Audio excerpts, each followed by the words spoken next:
India TV की खबर का बड़ा असर अस्पतालों की बदइंतजामी पर सुप्रीम कोर्ट ने हमारी रिपोर्ट का हवाला देते हुए कहा, अस्पताल के अंदर की तस्वीरें खौफनाक। अस्पतालों में इंसानों की हालत जानवरों से भी बदतर, शवों से ज्यादा जिंदा मरीजों की हालत चिंताजनक। सुनवाई के दौरान जजों की टिप्पणी।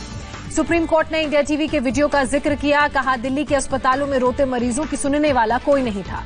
दिल्ली के अस्पतालों में कोरोना से हालात बेहद खराब हैं। परिवार वालों को मौत की जानकारी तक नहीं दी जाती, अंतिम संस्कार में अपने शामिल ही नहीं हो पाते। सुनवाई के दौरान कोर्ट की टिप्पणी। कोरोना टेस्ट पर दिल्ली सरकार को जवाब तलब। कोर्ट ने पूछा, राजधानी में क्यों कम हो रहे हैं कोरोना के टेस्ट। कोरोना के कम टेस्ट को लेकर दिल्ली, मुंबई, तमिलनाडु, पश्चिम बंगाल को भी फटकार। सभी राज्यों को अदालत ने नोटिस जारी किया। इंडिया टीवी के editor in chief Rajat Sharma ने इंडिया टीवी की रिपोर्ट को संज्ञान में लेने पर सुप्रीम कोर्ट का आभार जताया। कहा, आज की बात में दिखाई गई मरीजों की बदहाली की तस्वीर, उम्मीद है अस्पतालों की हालत सुधरने में मदद मिलेगी। बीजेपी ने केजरीवाल पर निशाना साधा। कहा, दिल्ली में अस्पतालों का बुरा हाल, केजरीवाल सिर्फ विज्ञापन करते हैं। संबित पात्रा ने कहा, यह वक्त राजनीति का नहीं है, चिंता का समय है, केंद्र सरकार हर मदद के लिए तैयार है। दिल्ली में फिलहाल नहीं बढ़ेगा लॉकडाउन, दिल्ली के स्वास्थ्य मंत्री का बयान। दिल्ली हाईकोर्ट ने कहा, लॉकडाउन को हटाए रखना सरकार का काम, कोर्ट हस्तक्षेप नहीं कर सकता। सुप्रीम कोर्ट ने नोएडा के डीएम की आलोचना की। कहा, नेशनल गाइडलाइन से अलग नियम नहीं बन सकते, बॉर्डर सील करने का मामला। सुप्रीम कोर्ट ने यूपी सरकार से जवाब मांगा। दिल्ली, यूपी और हरियाणा के बीच आवाजाही का मामला। दिल्ली में 15 दिन में डबल हो रहे हैं कोरोना के मामले, तेजी से फैल रहा है संक्रमण, दिल्ली सरकार के स्वास्थ्य मंत्री का दावा। दिल्ली में कोरोना संक्रमण के सारे रिकॉर्ड टूटे। 24 घंटे में 1877 नए मामले, कुल मरीजों की संख्या हुई 34,687। दिल्ली में मौत का आंकड़ा भी 1000 के पार पहुंचा, 100 और मरीजों ने दम तोड़ा, कुल आंकड़ा 1085। दिल्ली में कोरोना से मौत पर छिड़ी सियासत। दिल्ली के तीनों एमसीडी के पदाधिकारियों का दावा, राजधानी में अब तक हुई है 2098 लोगों की मौत। एमसीडी पर सत्येंद्र जैन ने साधा निशाना। कहा, मौत के आंकड़ों पर भ्रम फैलाने की कोशिश हो रही है। लॉकडाउन में कर्मचारियों को पूरी सैलरी देने पर सुप्रीम कोर्ट का आदेश। कहा, कंपनी और कर्मचारी आपस में समझौता करें, कंपनियों पर सख्त कार्रवाई न हो। सुप्रीम कोर्ट ने केंद्र से मांगा जवाब। एमएसएमई समेत कई कंपनियों की याचिकाओं पर सुप्रीम कोर्ट का फैसला। लॉकडाउन में बुक फ्लाइट टिकट के पैसे रिफंड पर सुप्रीम कोर्ट में सुनवाई। कोर्ट ने कहा, केंद्र और फ्लाइट कंपनियां तय करें कि यात्रियों के पैसे कैसे रिफंड होंगे। देश में कोरोना से एक दिन में 10,956 नए मामले सामने आए, कुल मरीजों की संख्या 2,97,535 हुई। भारत में पहली बार एक दिन में 396 लोगों की मौत हुई। अब तक 8,498 लोग गंवा चुके हैं अपनी जान। हिंदुस्तान में 1,41,842 एक्टिव मामले, 1,47,195 लोग रिकवर हुए। कोरोना से सबसे ज्यादा प्रभावित देशों की सूची में चौथे नंबर पर भारत, ब्रिटेन को पीछे छोड़ा। भारत से केवल अमेरिका, ब्राजील और रूस आगे। भारत में कोरोना का स्प्रेड अभी कम्युनिटी ट्रांसमिशन स्टेज पर नहीं पहुंचा, आईसीएमआर के डीजी का दावा।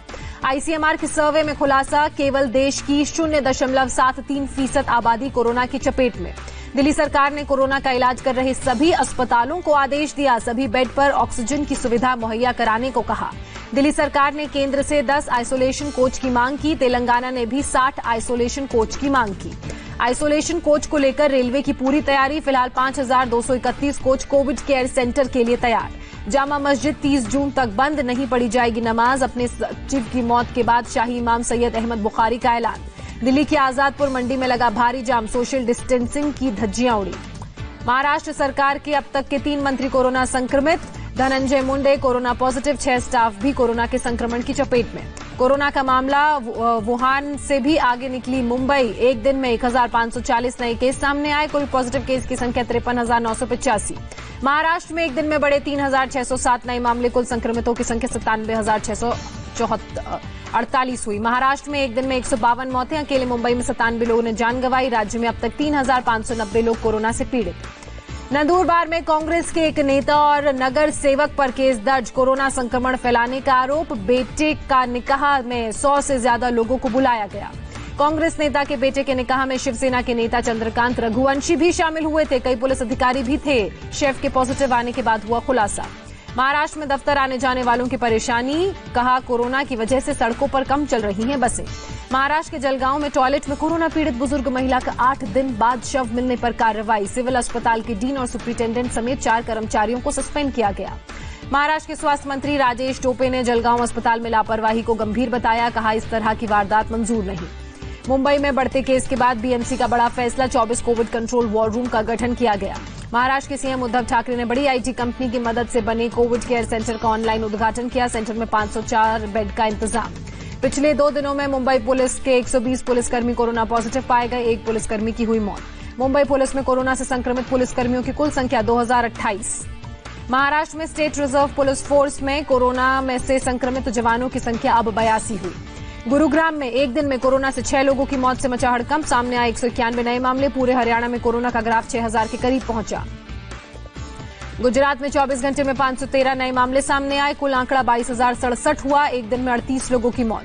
केवल अहमदाबाद में एक दिन में 25 लोगों की मौत। सामने आए 330 नए मामले। कुल मरीजों की संख्या हुई 15,635।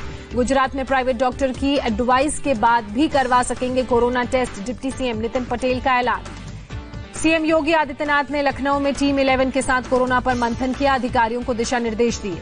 यूपी में कोरोना से एक दिन में सबसे ज्यादा 24 मौतें। अभी तक 345 लोगों ने कोरोना के कारण गंवाई जान। यूपी में सामने आए 277 नए मामले। कुल आंकड़ा 11,610 हुआ। एक्टिव केस की संख्या 4,318। नोएडा के 4 और निजी अस्पताल शुरू करेंगे कोरोना मरीजों का इलाज। चारों अस्पताल ने सीएमओ के सामने रखा था प्रस्ताव। गौतम बुद्ध नगर के डीएम ने दी जानकारी। लखनऊ में रिटायर्ड आईएएस सूर्य प्रताप सिंह पर केस दर्ज। कोरोना को लेकर सरकार विरोधी भ्रामक खबर पोस्ट करने का आरोप। लखनऊ में केजीएमयू में 24 घंटे में आए 1916 सैंपल में 58 पॉजिटिव पाए गए। केजीएमयू में तेजी से हो रही है टेस्टिंग। लखनऊ में सीएम हेल्पलाइन के दफ्तर में सैनिटाइजेशन का काम जारी। दफ्तर के 15 स्टाफ कोरोना पॉजिटिव पाए गए। पंजाब में सप्ताह के अंत में सख्ती से लॉकडाउन का पालन कराने का आदेश। दिल्ली से आने वालों की टेस्टिंग पर विचार। पंजाब में कोरोना के कुल 2,887 मामले। राजस्थान में एक दिन में 92 कोरोना केस बढ़े। पिछले 24 घंटे में 4 लोगों की मौत। पश्चिम बंगाल में 24 घंटे में कोरोना से 10 लोगों की मौत। 440 नए मामले सामने आए। कोरोना के कुल 9,768 मरीज। अरुणाचल प्रदेश में अब तक 67 कोरोना केस सामने आए। 63 केस अभी भी एक्टिव, जबकि 4 मरीज हुए रिकवर। सिक्किम में पिछले 24 घंटे में 14 लोग पॉजिटिव पाए गए। राज्य में कुल पॉजिटिव लोगों की संख्या 27। उड़ीसा में एक दिन में 112 लोग कोरोना पॉजिटिव पाए गए। अब तक 3,498 लोग कोरोना के संक्रमण में। पुडुचेरी में अब तक 163 संक्रमित, 76 मरीज रिकवर हुए।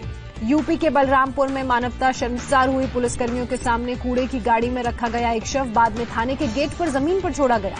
हैदराबाद के गांधी अस्पताल की एक और बड़ी लापरवाही सामने आई। एक युवक का शव दूसरे परिवार को सौंपा। दूसरे परिवार ने शव दफनाया। कोरोना काल में पेट्रोल और डीजल की कीमतों में उछाल जारी। पिछले 6 दिनों में पेट्रोल 3 रुपये 31 पैसे तो डीजल 3 रुपये 42 पैसे महंगा। मुंबई पुलिस को मिली खास फिगो ऑटोमेटिक स्कूटर। 15 स्कूटर दिए गए। बीच पर पेट्रोलिंग करने में मदद मिलेगी। अमेरिका में कोरोना से संक्रमित लोगों की संख्या 20,88,000 से ज्यादा। एक दिन में फिर 889 लोगों की मौत। ब्राजील में कोरोना का कहर जारी। वायरस से मरने वालों का आंकड़ा 40,000 के पार पहुंचा। चीन की राजधानी बीजिंग में 56 दिन बाद पहला कोरोना का मामला सामने आया। पूरे देश में 16 नए केस सामने आए। नेपाल में कोरोना के बढ़ते मामलों पर लोगों का गुस्सा फूटा। काठमांडू में किया जोरदार प्रदर्शन। सरकार पर हालात ठीक से नहीं संभालने का आरोप।